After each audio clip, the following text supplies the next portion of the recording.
My journey of becoming a chef is little out of the ordinary. It wasn't a childhood dream for me.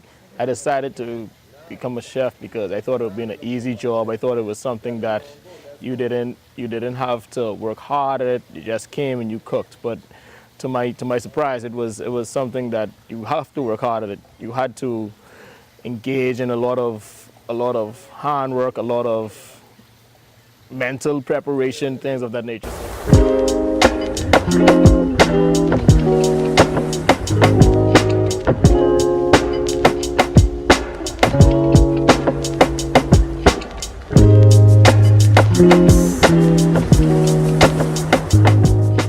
I'm Chef Kevyn Pratt, senior chef on the Bahamas National Culinary team. We'll be competing at the Taste of the Caribbean competition.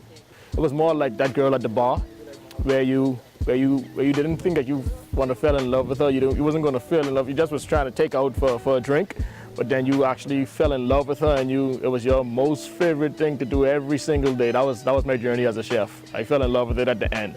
My favorite dish to eat is short ribs, so I try to have a lot of different kind of short ribs incorporated, and I like to incorporate a lot of Bahamian flavors into my short ribs: tamarind, guava, soursop, things like that. So I have a lot of different things that helps me put more flavor into short ribs. So I love short ribs. The most thing that I'm excited about is to bring back the gold again. We're going for a back-to-back gold medal in this competition, so we are prepared to bring home the gold again. We have our core team set and ready to go. We know our roles, we know what role we have to play, and we're trying to bring back this gold medal again. That's our number one, that's my most exciting thing, to get the gold.